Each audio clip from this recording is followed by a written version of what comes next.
Hi friends, in this video we'll be doing chapter number 9, Fundamental Rights, Fundamental Duties and Directive Principles of the State Policy. This is of class 9 SS textbook based on GSAB NCERT syllabus. दोस्तों इस video में हम नौवा part करेंगे SS की जीएसएबी NCERT text book में से। ये 9वीं कक्षा का चैप्टर है fundamental rights, fundamental duties and directive principles of state policy.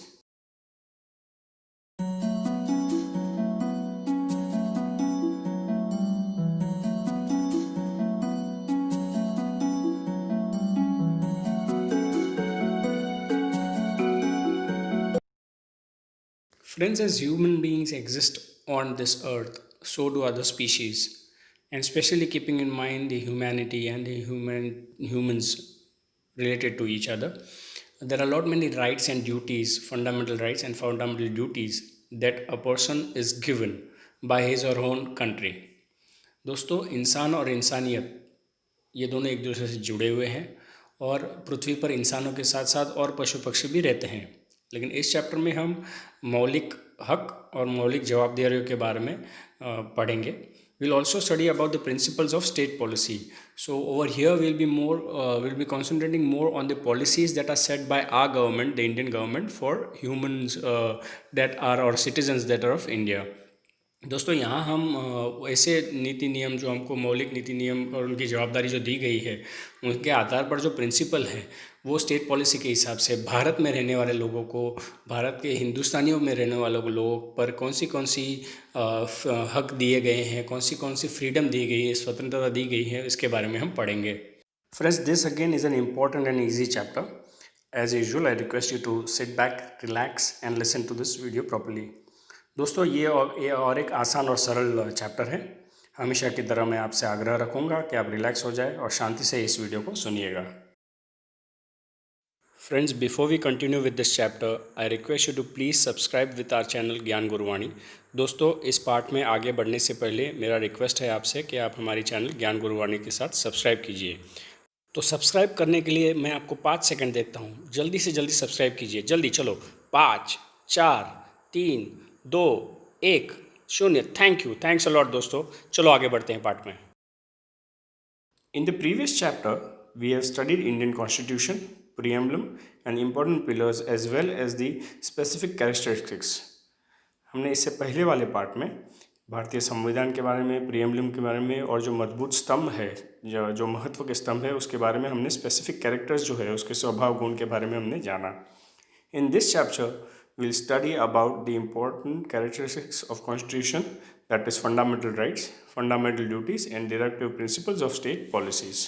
इस पार्ट में हम कॉन्स्टिट्यूशन के दूसरे इंपॉर्टेंट कैरेक्टरिस्टिक्स है उसके बारे में पढ़ेंगे, जैसे फंडामेंटल राइट्स है, मौलिक हक, मौलिक जवाबदारी और जो प्रिंसिपल्स है स्टेट पॉलिसी के उसके बारे में पढ़ेंगे।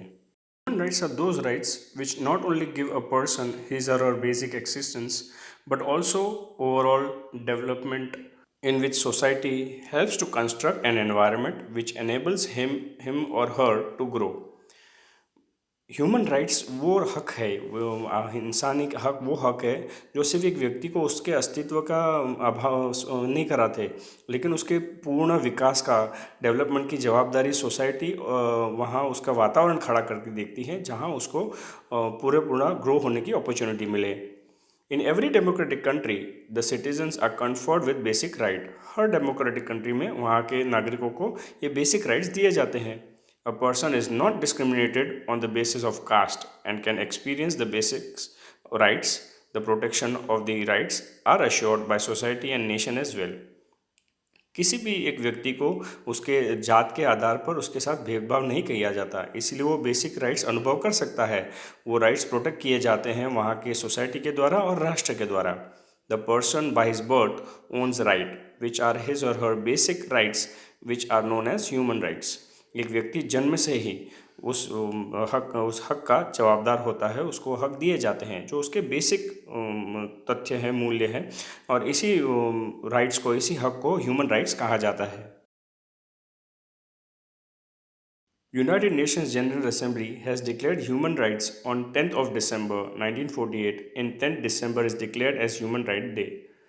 यूनाइटेड नेशंस जनरल असेंबली जो है उन्होंने ह्यूमन राइट्स को 10 दिसंबर को 1948 को डिक्लेयर किया, इसीलिए 10 दिसंबर को ह्यूमन राइट्स डे की तरह भी सेलिब्रेट किया जाता है। From the global announcement of human rights, certain basic and important human rights are added in the Constitution of India, and thereby these rights are protected in a dignified way. जैसे ही global announcement हुआ human rights का, ये certain basic important human rights हमारे संविधान में, भारत के संविधान में ऐड कर दिए गए, इसीलिए इस जो राइट्स दिए गए हैं उसको प्रोटेक्ट किया जाता है एक डिग्निफाइड तरीके से। Thus, those human rights which are included by Constitution of India are known as fundamental rights. इसीलिए ये जो ह्यूमन राइट्स है वो हमारे संविधान ने भारतीय लोगों के लिए जो ऐड किए, इसलिए उसको फंडामेंटल राइट कहते हैं। These human rights proclaim the human being to live in a dignified way. ये ह्यूमन राइट्स जो है वो एक इंसान को डिग्निफाइड तरीके से, पूर्ण स्वतंत्रता और पूरी डिग्निटी देके उसको जीने का हक देते हैं। For the existence of human being, the basic needs, food, clothes, shelter, education and health should be received in a dignified and respectable way. एक इंसान को अच्छी ज़िंदगी, बेसिक ज़िंदगी जीने के लिए खाना, कपड़े, रहने के लिए मकान, शिक्षण और स्वास्थ्य, ये बेसिक चीज़ उसको मिलनी चाहिए, वो भी डिग्निफाइड तरीके से। कोई दयाहीनता नहीं होनी चाहिए कि उसको उधार में दे दिया है या दया से दे दिया, ऐसी भावना नहीं होनी चाहिए। Democratic country allows its citizen to enjoy equal rights from multifaceted development.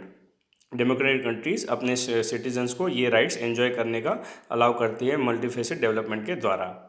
The state guarantees such a conducive environment where in one has protection of fundamental rights, a true dignity of democratic system. एक व्यक्ति को ऐसी state guarantee देते हैं जहां वो व्यक्ति ऐसे फंडामेंटल राइट्स का अनुभव करता है सही डिग्निटी के द्वारा, और यही सही डेमोक्रेटिक सिस्टम कहलाता है। फंडामेंटल राइट्स मतलब मौलिक rights. The nation stability, protection of citizens freedom and democracy are protected through fundamental rights. एक राष्ट्र की स्थिरता, उसके सिटीजन्स का फ्रीडम, उसका प्रोटेक्शन और डेमोक्रेसी, ये सारे फंडामेंटल राइट्स के द्वारा ही चलते हैं। Right to equality, right to freedom, right against exploitation, right to freedom of religion, culture of educational rights and right of constitutional remedies. ये 6 राइट्स हैं जिसके बारे में हम डिटेल में यहाँ पढ़ेंगे चैप्टर में। First, right to equality. Equality before law and equal protection of law are included in the right to equality. Equality before law मतलब न्याय के सामने इक्वालिटी होना, सभी लोग समभाव इक्वल है, और ये इक्वल प्रोटेक्शन होना सभी के लिए। लॉ किसी के लिए ऊपर नीचे नहीं होता है, किसी की आर्थिक परिस्थिति को देखे न्याय उसके निर्णय नहीं लेता है, इसलिए सभी के लिए इक्वल है। Law are included in the law to equality. ये राइट टू इक्वालिटी में ये चीज़ इंक्लूड की गई है। This fundamental rights is the major foundation of all other rights and privileges guaranteed to Indian citizens. ये जो फंडामेंटल राइट है यही एक मेजर फाउंडेशन है, पाए की चीज़ है, बेसिक फाउंडेशन की चीज़ है, जिसकी वजह से सारे राइट्स और प्रिविलेजेस गारंटीड किए जाते हैं एक भारतीय नागरिक को। It is one of the chief guarantees of the constitution of India. Bharat के संविधान का एक सबसे महत्वपूर्ण सर्वोच्च लेवल का गारंटीड वाला किया गया ये राइट दिया गया है हमारे सिटीज़न को। Thus it is imperative that every citizen of India has easy access to the courts to exercise his or right to equality.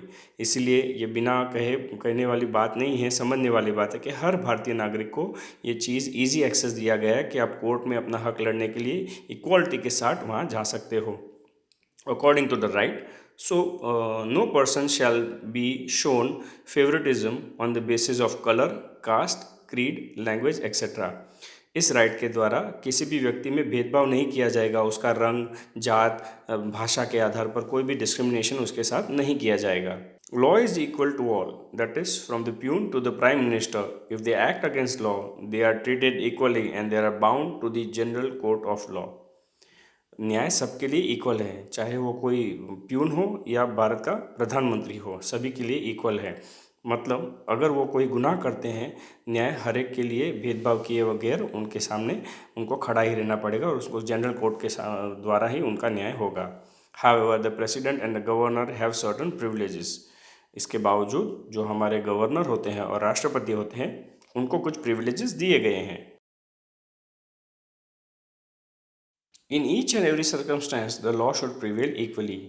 किसी भी परिस्थिति में और हर परिस्थिति में न्याय इक्वली ही प्रिवेल करना चाहिए।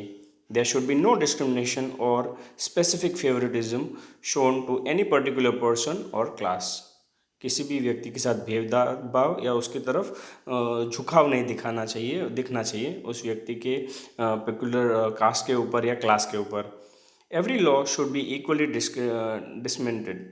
हर लॉ को इक्वली डिसमेंटेड किया जाना चाहिए। Every person shall have equal admittance to public places like shops, restaurants, hotels, public entertainment places, have equal access to roads and take the use of public wells and bathing ghats। हर व्यक्ति को हर किसी चीज़ का जो public places है उसका पूरा हक, उसके वो अनुभव करने का पूरा हक दिया जाना चाहिए। चाहे वो कोई दुकान हो, रेस्टोरेंट हो, होटल हो, पब्लिक एंटरटेनमेंट की जगह हो, या चाहे कोई ऐसी पब्लिक प्लेस हो जहाँ कोई कुआं हो पानी पीने के लिए या नहाने के लिए। However, the state has the right to make any specific arrangements for women and children or for the development of any socially or educationally backward class or scheduled caste or scheduled tribe। इसके अलावा राज्य को भी ये हक दिया जाता है कि वहाँ के बच्चों के लिए, औरतों के लिए, सोशली बैकवर्ड क्लास हो या एजुकेशनली बैकवर्ड क्लास हो, उनके लिए शेड्यूल कास्ट हो या शेड्यूल ट्राइब के लिए उनके लिए कुछ प्राविधान करके रखे। No citizen shall be discriminated on the basis of race, caste, religion, creed, descent or place of birth in respect of any government services and higher education under the state। किसी भी व्यक्ति को इन बेसिक चीज़ों से दूर नहीं किया जाएगा। उसके जात के, नर्म के आधार पर, उसके क्रीड पे, बैकग्राउंड क्या है, कहाँ उसने जन्म लिया है, ये सब चीज़ देखे बगैर उसको बेटर हायर एजुकेशन प्रोवाइड करने की जवाबदारी वहाँ राज्य की होती है। In the matter of state public services, equal opportunities have to be offered to all citizens। State public service के विषय में हर किसी नागरिक को इक्वल अपॉर्चुनिटीज देनी चाहिए। However state is given permission to make decisions regarding required qualifications for said services. However इसका हक, इसके बावजूद इसका हक राज्य को दिया गया है, वो परमिशन दिया गया है ताकि वो सही आधार पर, सही समय पर सही डिसीजंस ले जहाँ क्वालिफाइड व्यक्ति चाहिए रहता है किसी सर्विस के लिए। As a guarantee to social justice and personal dignity, untouchability is abolished and is practiced in any form is prohibited and a punishable offense। ऐसे गारंटी सोशल जस्टिस के हिसाब से जो गारंटी दी गई है, अछूतता जो होती है, भेदभाव, किसी को ना छूना, ये एक इलीगल ऑफेंस है, इलीगल है। और अगर ये कोई करता है तो वो पनिशेबल ऑफेंस है, वहाँ उसको दंड दिया जाएगा। तो किसी में किसी के साथ छूत अछूत की भावना नहीं होनी चाहिए। Titles and epithets which create artificial discrimination in this society have been removed। ऐसे आर्टिफिशियल डिस्क्रिमिनेशन जहाँ जहाँ सोसाइटी में होते हैं, ऐसे टाइटल्स के लिए वजह से, ऐसे एपिथेट्स की वजह से, जैसे वो पदवी होती है उसको निकाल दिया गया है। The adjectives used been names like sir, Dewan ji, Raj Bahadur have been removed. ऐसे जो एडजेक्टिव्स है, साहब, सर, दीवान जी, राय बहादुर जी, साहूकार, ऐसे बहुत सारे शब्द थे, ये शब्द को निकाल दिया गया है। After independence the government in order to facilitate special contribution and achievement to of individuals in various fields give special awards like Bharat Ratna, Padma Vibhushan, Padma Bhushan, Padmashri.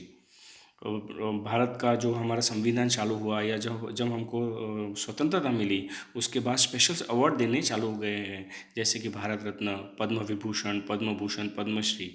Paramvir Chakra is awarded in military services. Military services में परमवीर चक्र दिए जाते हैं। Adjectives like general, major, chief marshal, field marshal are added before names in military services which is not considered as a violation of rights of equality. Military services में ऐसे adjectives add किए गए जैसे general, major, chief marshal, field marshal, ये सारे शब्द include किए गए हैं और इसको इक्वल राइट्स का वायलेशन नहीं कहा जाता है। The aim of right is to form equitable society and thereby establish rule of law in India. ये राइट का यही जवाबदारी है कि एक इक्विटेबल, समवयस्क, सम दृष्टि से देखने वाली सोसाइटी बनाए और रूल ऑफ लॉ जो है वो पूरे भारत में अच्छी तरह से स्टेबलाइज हो, उसका शासन भी अच्छी तरह से चले।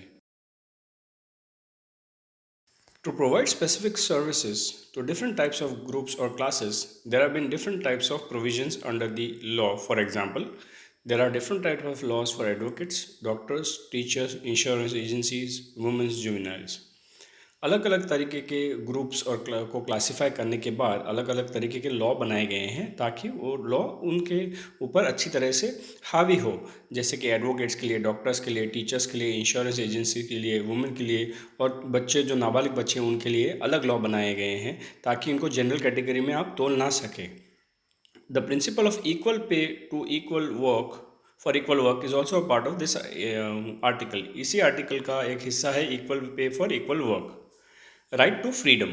The Constitution of India provides the citizen of India 6 types of freedoms which are as under. Bharat का संविधान फ्रीडम देता है, उसका हक देता है, फ्रीडम का हक। ये फ्रीडम 6 भाग में विभाजित किया गया है जो इसके इस हिसाब से है। Freedom of speech and expression, आप अपने आप को व्यक्त भी कर सकते हो और बोलने की स्वतंत्रता है। To assemble peacefully without arms, एकजुट हो सकते हो हाथ में हथियार लिए बगैर।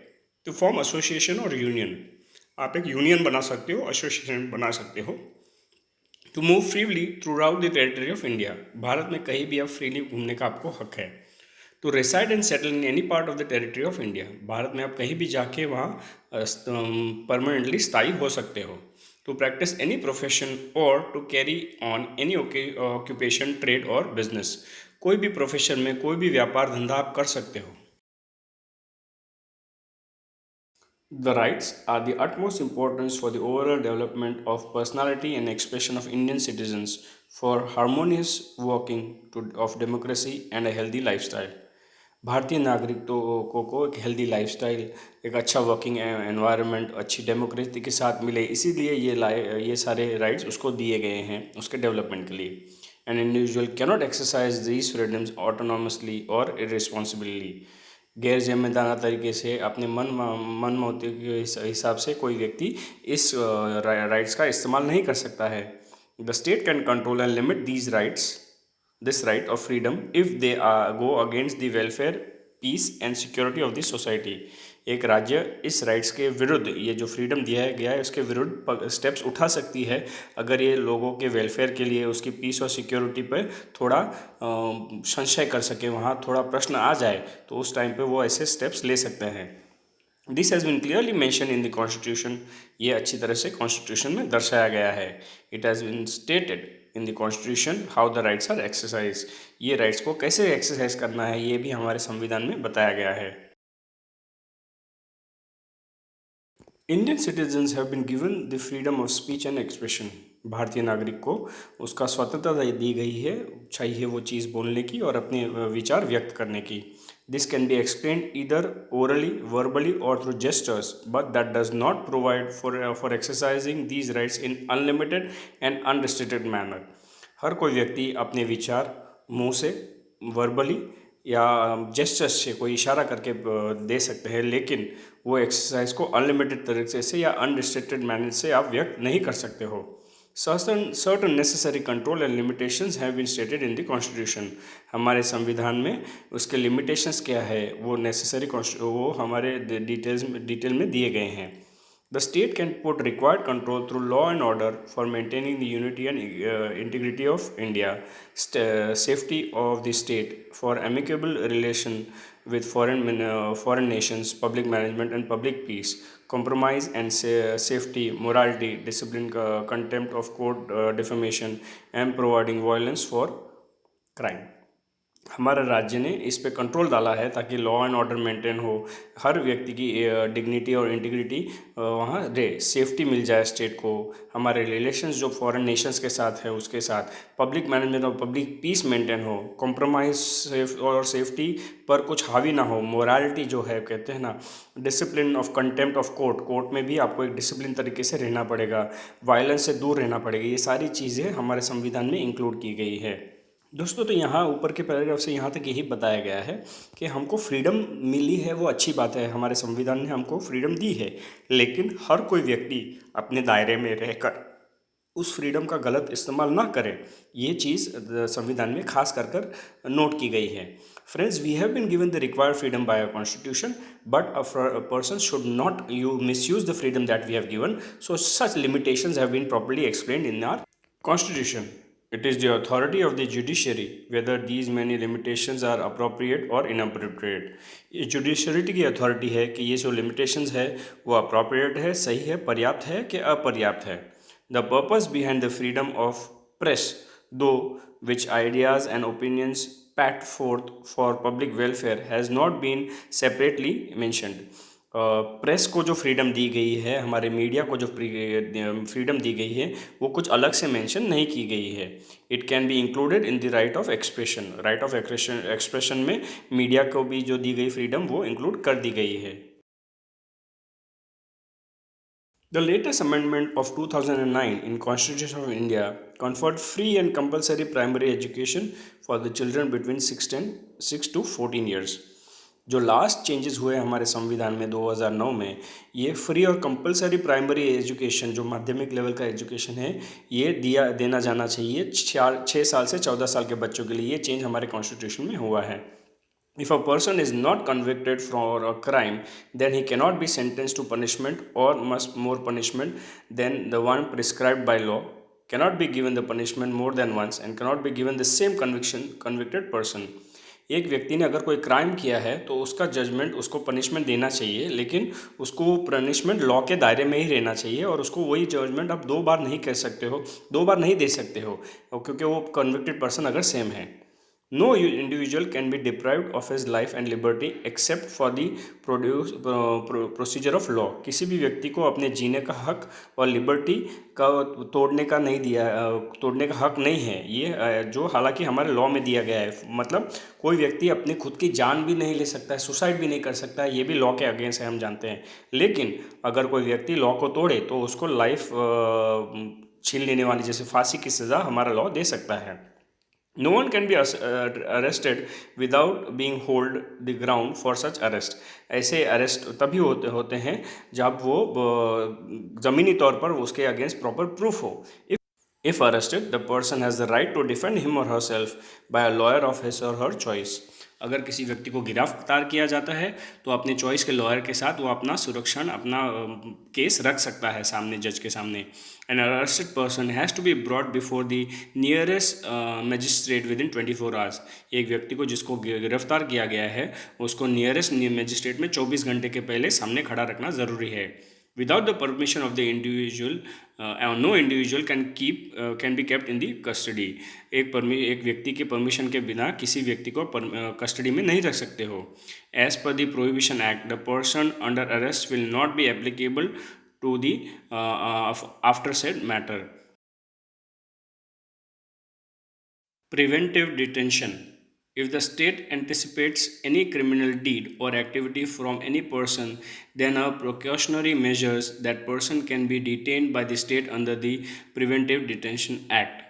अगर कोई व्यक्ति कोई क्रिमिनल एक्टिविटी करता है तो स्टेट के लॉ के हिसाब से उसको प्रिवेंटिव मेजर्स के लिए हिसाब से उस व्यक्ति को स्टेट प्रिवेंशन एक्ट के हिसाब से उसको आप डिटेन कर सकते हो. The purpose of this act not to punish a convict but to stop him from doing any criminal activity against the state, society or any individual.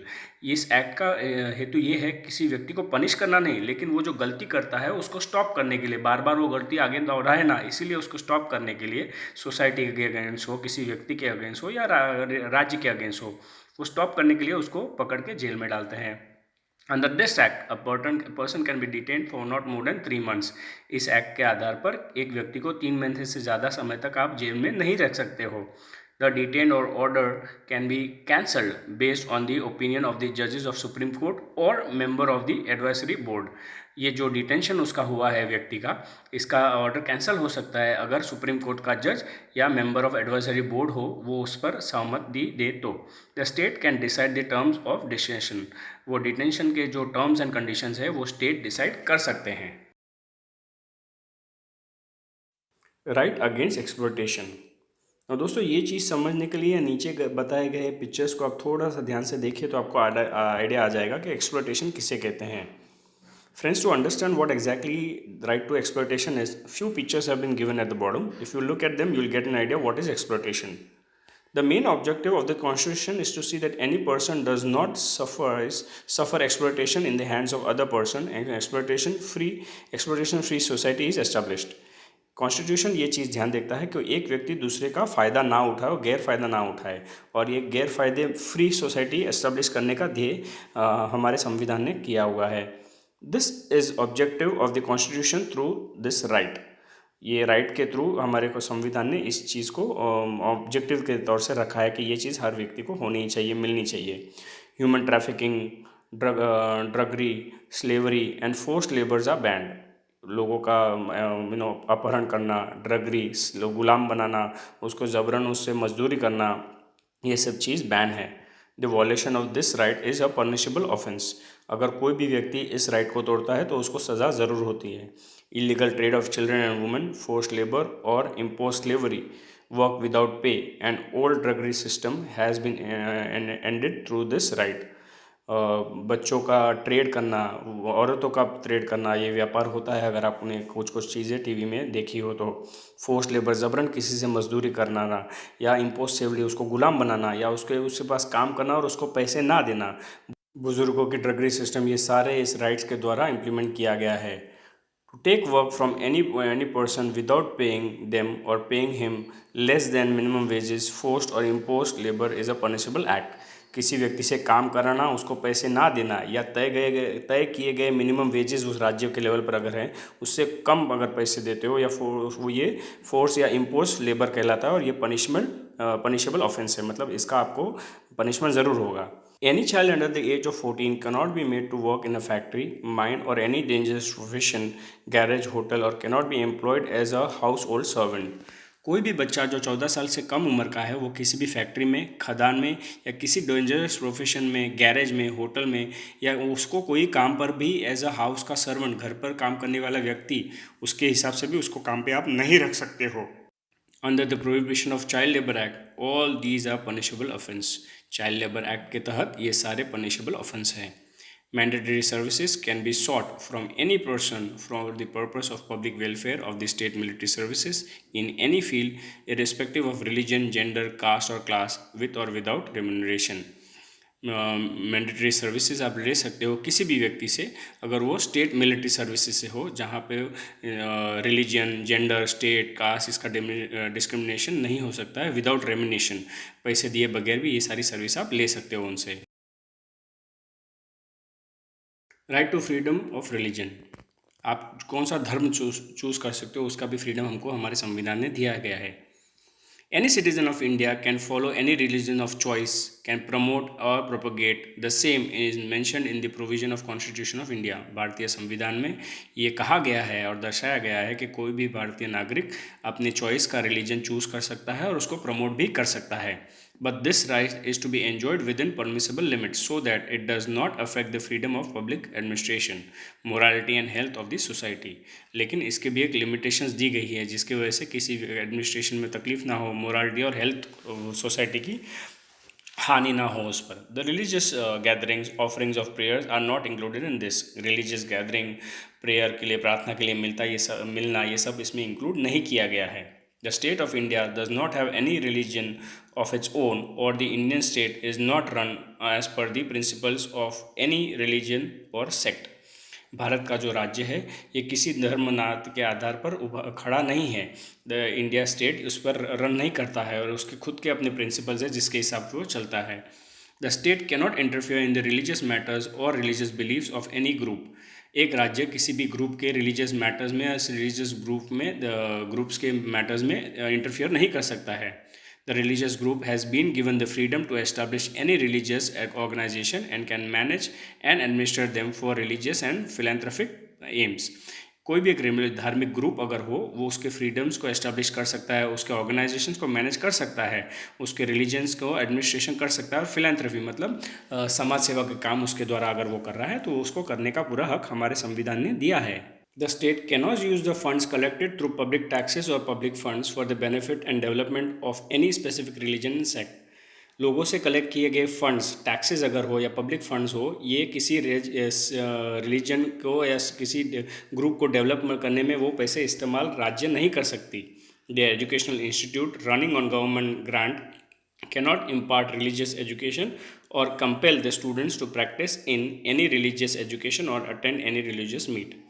Granted schools अगर हो वो किसी भी स्टूडेंट पर कोई रिलीजियस एक्टिविटी नहीं कर सकता, जैसे किसी धर्म के हिसाब पर एक ग्रांटेड स्कूल नहीं पढ़ा सकती हो, और उसको जबरन कोई रिलीजन के बारे में आप उसको जबरन रिलीजियस एक्टिविटीज़ में उसको कहीं ले नहीं जा सकते हो बच्चों को आप। Cultural and educational rights. People of various religion, various languages and cultures live in India. अलग अलग रिलीजन के लोग, अलग अलग भाषा बोलने वाले लोग भारत में रहते हैं। The people of India have the right to preserve their language, script, cultural identity and ethnicity. Bharat के व्यक्ति को उनकी भाषाएं, उनके स्क्रिप्ट्स, कल्चरल आइडेंटिटी और एथनिसिटी को प्रिजर्व करने का हक दिया गया है। Any educational institute which rely on the government grant cannot deny admission on the grounds of religion, caste, creed, language or any other reasons. हर कोई एजुकेशन इंस्टीट्यूट जिसको गवर्नमेंट की तरफ से ग्रांट मिलता है, वो धर्म, जात, नाती के भेदभाव के आधार पर किसी बच्चे का एडमिशन स्टॉप नहीं कर सकती है। If any individual appears to vote on the ground of religion, caste or language, then it is considered as a malpractice as per the Act 123 subsection 3। अगर कोई इंडिविजुअल वोटिंग करने आता है धर्म, जात, अपनी भाषा के आधार पर, तो कानून नंबर 123 के सबसेक्शन 3 के हिसाब से मेल प्रैक्टिस कहा जाता है। Any of the state can frame a law and provide the right to its citizen to form and manage any of the educational institute based on the culture or linguistic minority। हर राज्य को एक law frame करके किसी व्यक्ति को अगर उसके हिसाब से उनके सिटीजन्स को कोई एजुकेशन इंस्टीट्यूट दौड़ाना है उसके लिंग्विस्टिक के हिसाब से, तो वो राज्य ने उनको हक दिया है। The state shall not discriminate in giving educational grants or educational scholarships for this from the state fund to any of the linguistic or religious minority institutions। जो ग्रांट देती है एजुकेशन इंस्टीट्यूट्स और स्कॉलरशिप्स देती है, तो ऐसे institutes को religious minority का हो या लिंग्विस्टिक बेसिस पर जो चलते हैं, तो वहाँ ये स्कॉलरशिप्स देने का हक राज्य के पास है, वो दे सकती है। If the state desires to take over or confiscate the property of the minority institution, then it can do so only after giving proper returns। अगर कोई स्टेट ये तय करे कि किसी भी माइनॉरिटी का बेस पर जो इंस्टीट्यूट चल रहा है उसको अगर वो टेक ओवर करना चाहिए, तो उसके रिटर्न्स में कुछ चीज़ें पैसे देकर या कोई चीज़ रिटर्न में देकर उसको अपने अंडर ले सकता है। In this way important provision in context of education institutes have been made in the constitution। इस तरह से राइट टू एजुकेशन की जो बात आती है, एजुकेशन इंस्टीट्यूट्स पर दिए गए जो नियम कानून है, ये हमारे संविधान में अच्छी तरह से बताए गए हैं। Friends, the first part of our chapter finishes over here. If you have any doubt, please revisit the video again। दोस्तों, हमारे चैप्टर का पहला हिस्सा यहाँ ख़त्म होता है। अगर आपको कोई डाउट है तो वीडियो फिर से प्ले कीजिएगा। This is Kanhaiya Patel. Thank you, bye and have a nice day. जय स्वामीनारायण।